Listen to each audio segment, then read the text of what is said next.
wax jeunesse su Sénégal dëgg-dëgg. Je vais dire à la jeunesse sénégalaise, réveillez-vous les gars.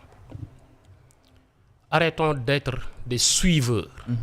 Nous, la jeunesse d'aujourd'hui, quelle est notre offre, quel est notre devoir pour le développement et la construction de notre nation?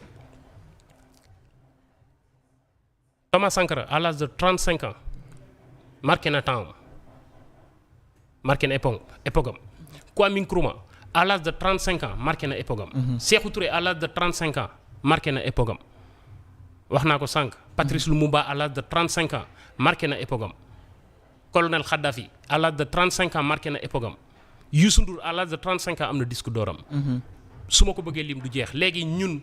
waruñoo nekk jeunesse boo xam ne dañuy am avenir une feuille morte. parce que nanguwuñoo jël suñu ay responsabilités. war a topp ay derrière ay politiciens des manipulateurs des charognards des menteurs des coureurs de jupons des va-nu-pieds des illettrés des inaptes des charlatans ce n'est pas normal. ñii fi nekk ñuy topp ñëpp ay xale lañu woon. ñun xale yi ñoo war a jël réew mi def ko defar réew yii dem ci àdduna bi yëpp fi mu ne nii ay xale koy defar. mais xale yu am ñam malheureusement dañoo choisir xale yu amul ñam. loolu rek la moo tax ma ni bàyyi leen toppe bi te ñëw ñu àndandoo ñu nangu ñu liggéey nangu suñu réew.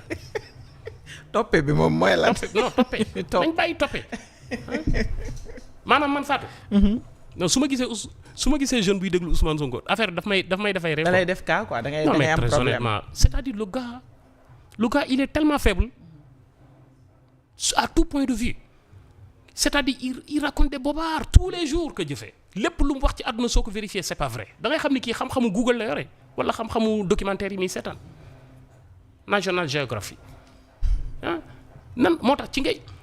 ma ni c'est un mal nécessaire ci ngay xamee le prototype inapte que le Sénégal a produit sur ces 20 dernières années par rapport à cette jeunesse moo tax dañoo war a corriger et loolu nag dafa am sénégalais yi ko comprendre ñoo war a jël seeni responsabilités une fois de plus te loolu la ñuy woowee ma réew moo tax ñu ngi organisé wu. ma réew de xam naa ne mi ngi def son petit nu ñu koy waxee mi ngi def benn yoonam bu doy waar boo xam ne daal mi ngi ci ma réew temps yi li ma leen di dégg bari na lool te daanaka kenn daawu leen dégg man tailleur bi rek laa daan gis mu ak centimètre am mais fii mu toll nii moom. ma réew mi ngi commencé di yaatal bu baax a baax sax. waaw xam nga àdduna soo nekkee li nga yor xam nga ko xam fi nga jëm. doo yàkkamti. ça c'est vrai. nous ne sommes pas pressés. démb wax naa ko ci benn vidéo mu viral man. ak ma réew yi li ñuy dajale di ma ko jox yàlla xam na ne xajuma ci kaw gars yi et ñi ci des li ñu leen war ñu ngi ci surtout ceux de la diaspora Fatou. wax naa la ko bii passé ma ne la créé nañ benn groupe WhatsApp boo xam ne y a plus de 100 numéros de 100 pays différents ci diaspora bi. ay sénégalais yoo xam ni. ñu ngi ci cadre yi doxal adduna bi ñoom ñëpp ñu dajaloo nee nañ mbir mi léegi dafa war a dem te waratul jóge ci kenn ku dul ci ñoom te man ci ñoom laa bokk ñun ñoo dajaloo wax naa ko ba tey dañuy dajaloo taxaw suñu demee ba war a jël réew mi nag teg bascule ci suñu biir ku gën a diis ci suñu biir ñu jiital la ba pare topp la saytu la. li ñu am ci lu baax et li ñu xam ci lu baax lu réew mi mën a jariñoo ñu ñëw jox la accompagner la pour réew mi dem ci naataange mais réew mi force mu génn ci ay tappale. en tout cas soxna si jot na c'est ça ma réew pour réew mi wax dëgg bi ci des gis nga temps yi dem naa Mboro. góor gi ñuy wax góor gi Cheikh Ndiaye moo ko organisé et le 28 wala le 28 ñu ngi jëm Kayar maa ngi bëgg a dem Fouta am na ñuy waaj Maroc ñu ngi waaj aussi la Côte d'Ivoire ak une tournée européenne dama koy wax di ko waxaat képp ku gëm ne maag yow ñoo bokk lu ñuy xalaat ñoo bokk ni ñuy xalaatee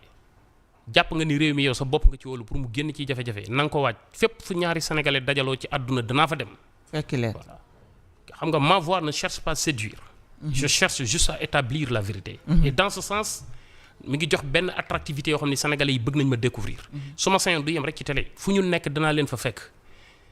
am na yoo xam ne sax du ay événement grandiose am na ñu may invité par dimanche ma ñëw seen kër ñu toog ñoom ak seen famille ma wax mais su may wax damay xam ni li may wax mi ngi dugg ci xolu sénégalais yi donc mi ngi am lu mu commencé jur et je suis prêt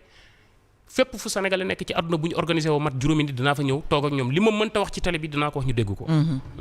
En tout cas c'est très important alors peut-être une dernière question dañ koy cof rek ndax yow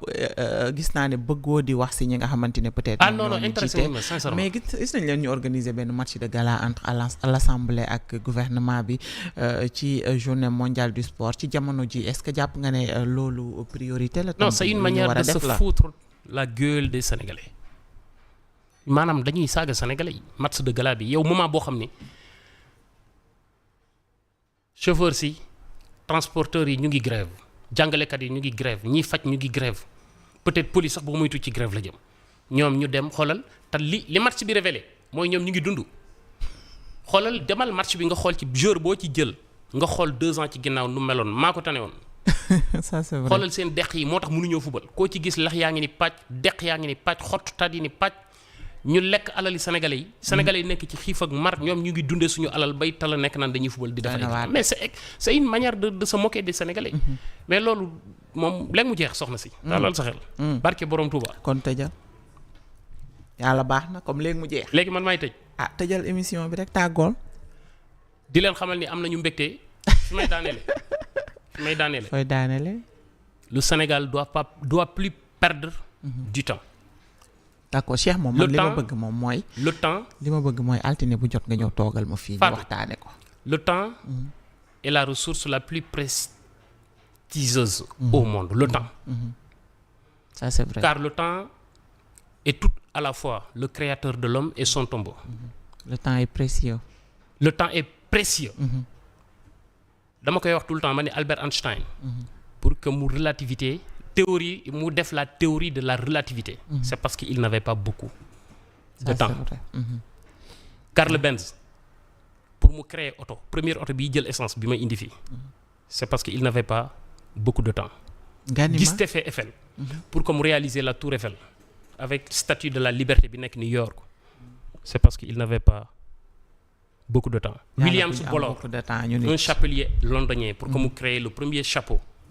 Molon c'est parce qu'il n'avait pas beaucoup de temps les frères Wright